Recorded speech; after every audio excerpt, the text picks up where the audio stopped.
नमस्कार दोस्तों, स्वागत है आपका डेटा एनालिसिस की वीडियो में। और आज है तारीख आपकी 15 सितंबर। उसका डेटा है ये एक्सपायरी के बाद आया है। बहुत इंपॉर्टेंट हो जाता है क्योंकि काफ़ी डेटा न्यूट्रलाइज होता है, एक्सपायर होता है और कुछ फर्दर एडिशन हुई हैं नेक्स्ट वीक के लिए, उसको हम देखेंगे एक बार। एंड कल शुक्रवार के दिन हमको क्या देखने को मिल सकता है उसको एक बार जानने की कोशिश करेंगे। आइए दोस्तों, एजुकेशनल के पर्पज़ से इस वीडियो की शुरुआत करते हैं। कोई बाई सेल रिकमेंडेशन नहीं है। आपसे भी गुजारिश है, इस वीडियो के बेस पे बाई सेल रिकमेंड बिल्कुल बाई और सेल का बटन ना दबाएं, क्योंकि ये वीडियो सिर्फ और सिर्फ मेरा पर्सनल व्यू है, जैसे कि आपका हो सकता है। आइए देखें क्लाइंट को। तो स्टॉक फ्यूचर बाई करके गया, इंडेक्स फ्यूचर बाई करके गया है। कॉल इनकी इतनी एक्सपायर हुई हैं। पुट राइटिंग ये तो पुट राइटिंग है। पुट राइटिंग तो इनकी पहले भी बहुत थी और ये तो ऐड हुई है, इसका मतलब। एंड बहुत बड़ी क्वांटिटी है यार। एक एक ही दिन में 2,71,000 कॉन्ट्रैक्ट। By God. चलिए नेट बेसिस पे देखेंगे। मैं तो अपनी लाइफ में बहुत कम देखा है कि एक दिन में ही इतने कॉन्ट्रैक्ट ऐड हो गए हैं। चलिए, अरे एफआईज ने फिर स्टॉक फ्यूचर निकाल दिए हैं और तगड़े निकाले हैं वॉल्यूम में। इंडेक्स फ्यूचर सेल किया है, पुट इनकी निकली हैं, और सॉरी कॉल इनकी निकली हैं, और पुट बाइंग में थी तो पुट भी निकली है इनकी। तो एफआईज का तो डेटा बेयरिश है दोस्तों, पोजिशनली बेयरिश है। अब कल फ्राइडे के लिए है कि नहीं है वो हम देखेंगे बाद में। प्रोज एक्सपायर हो गया डेटा अच्छा खासा, और अच्छा खासा पैसा इन्होंने बनाया प्रीमियम मीटिंग में। अच्छा पैसा बनाया, पुट भी राइटिंग भी थी, कॉल भी राइटिंग भी थी। आइए डीआईज तो कोई ख़ास पुट बाई की है इन्होंने थोड़ी सी। चलिए आइए देखते हैं, हम लोग नेट बेसिस पे ही देखते हैं हमारे पास क्या इन्फॉर्मेशन है। 92,000 कॉन्ट्रैक्ट लॉन्ग है इनके इंडेक्स फ्यूचर के। एफआई सेलिंग थोड़ी सी बढ़ा ली है इन्होंने, 34, 56, 67। तो ये डेटा बेयरिश है, ठीक है। बट इतना कुछ हम कह नहीं सकते कि कल ही गिर जाएगा। फ्यूचर के बेस पे आप नहीं बोल सकते कि ये डेटा कल के लिए है, कि ये पोजिशनली हमको थोड़ा सा बेयरिश दिखता हुआ इंडेक्स फ्यूचर का जो ये बक्सा है ये बता रहा है। कॉल की तरफ आएँ तो कॉल बाई में थी, अब ये कॉल राइटिंग थोड़ी सी बची है इनके पास, और शॉर्ट भी ऐड किए हैं वहीं पे। एफआईज ने अपनी कॉल को घटा भी लिया है, बेसिकली कुछ ऐड ऑन नहीं हुआ है, और इनकी भी कॉल राइटिंग थी जो एक्सपायर होगी। तो बेसिकली इधर डेटा एक्सपायरी का है, मतलब जो एक्सपायर हुआ है, न्यूट्रलाइज हो गया, जो निकल गया वो है। बाकी कुछ हमारे पास यहाँ पे एडिशन होता हुआ हमें नहीं दिख रहा है, तो ये यहाँ से हमें कुछ व्यू नहीं बन रहा है। ये है चीज़ देखने वाली। ये देखिए, -13, -25 एंड फर्दर एड ऑन आज 2,71,000 कॉन्ट्रैक्ट का ये, और अब हो गया है ये 2,97,000। बाप रे बाप। और पहले ये राइटिंग कर रहे थे कौन? Proprietary desk, 2,83,000। तो मार्केट गिरा नहीं। अब कर रहे हैं कौन? क्लाइंट, 2,97,000। ठीक है, तो ये तो अच्छा खासा बेयरिश डेटा है दोस्तों, अच्छा खासा बेयरिश डेटा है। पूरी की पूरी स्मार्ट मनी नेगेटिव है, इन्होंने कवर कर लिया है, एक्सपायर हो गया जो भी आप कह लीजिए। और ये भी नेट बेसिस बायर है, एफआई सबसे बड़े बायर हैं। और डीआईज को देखिए आप, धीरे धीरे करके अपनी अपनी इन्होंने पुट बाइंग खड़ी कर ली है भाई। ओके, और ये डेटा ऐसा है कि 200-300 पॉइंट गिराने वाला डेटा है। चलिए, सितंबर मंथ का ही हो सकता है। क्लाइंट का तो सितंबर मंथ का ही है, अगर नेक्स्ट वीक का नहीं है। एफआईज का ज़रूर ये हैज करके रखते हैं, बट इनका तो सितंबर मंथ का ही है क्लाइंट का। तो इसको देखते हुए अगले सितंबर मंथ ठीक नहीं लग रहा भाई। आइए इधर देखते हैं। ये देखिए, पूरे स्टॉक फ्यूचर निकाल दिए हैं। एक समय पे 5 लाख थे, और मेरे ख्याल में 21-22 अगस्त से इन्होंने निकालना शुरू किया था। आज ये लोग नेट बेसिस नेगेटिव हो गए हैं, तो मार्केट के लिए ये भी ठीक नहीं है।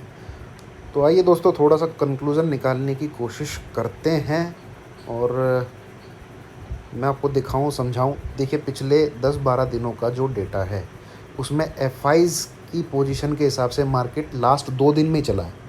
ये तेज़ी करके गए थे तो मार्केट गैप डाउन हुआ, इन्होंने मार्केट ऊपर खींचा, ठीक है।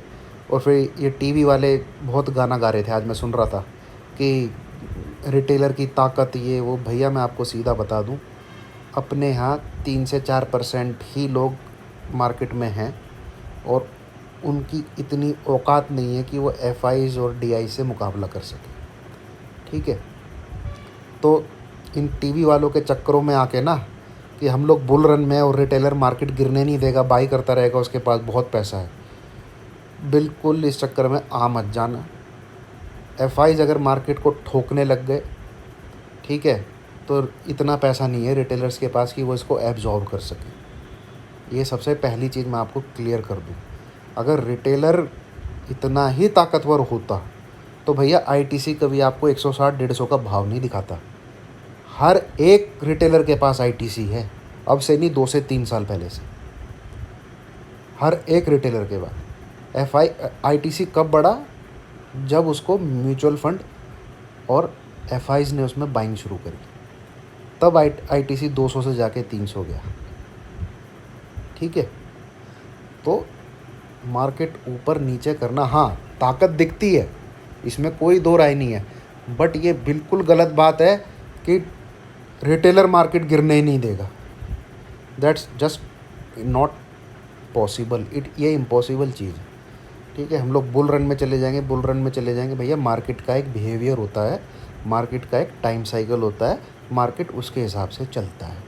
जब उसका करेक्शन का टाइम आएगा तो वो करेक्शन भी देगा, चाहे कोई भी कारण आ जाए। ठीक है, और सबसे पहले बेच के भागता है रिटेलर, सबसे पहले बियरिश होता है रिटेलर, मत भूलिए आप। एफआईज फिर भी खड़े रहेंगे अगर उनकी पोजीशन है, सबसे पहले फटम फटंती होती है रिटेलर्स की। आप खुद अपने सोच के देखिए, चारों तरफ अगर बियरिश माहौल हो गया, आप सबसे पहले सेल करके भागोगे। चलिए डेटा के ऊपर आते हैं। तो हमें इस चीज़ को नज़रअंदाज नहीं करना है कि पिछले 10 से 15 दिन में, लास्ट के 2 दिन में ही स्मार्ट मनी की पोजीशन के हिसाब से मार्केट चला है, specially FIIs. Pros mix two type अपने डेटा में होते थे, वो चाहे राइटिंग करके जाते थे, वो ऊपर जाए नीचे जाए, उनकी पोजीशन राइटिंग की रहती थी।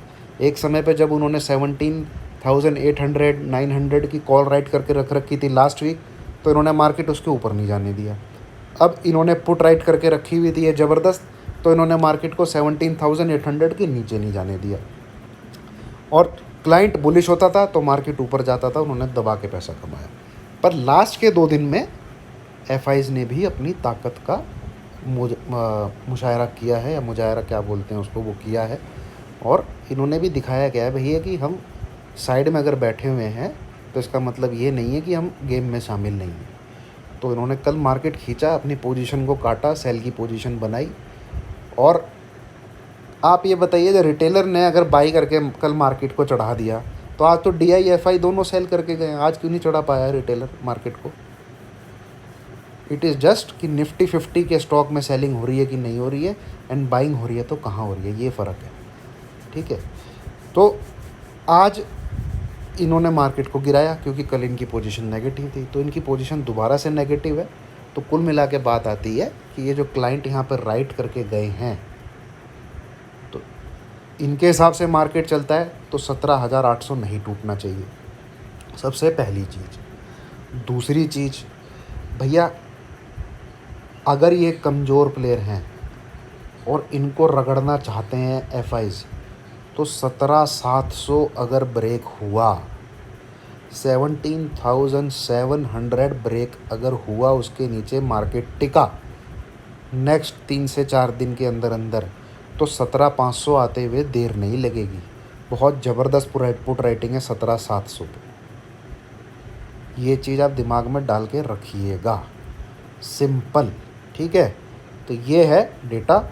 और 40,000 अगर ब्रेक होता है बैंक निफ्टी में, मुझे लगता है बैंक निफ्टी इस बार 800 से 1000 पॉइंट गिरेगा विद इन 2 डेज़। अगर वो 40,000 के नीचे जाके क्लोजिंग दे देता है, 41,000।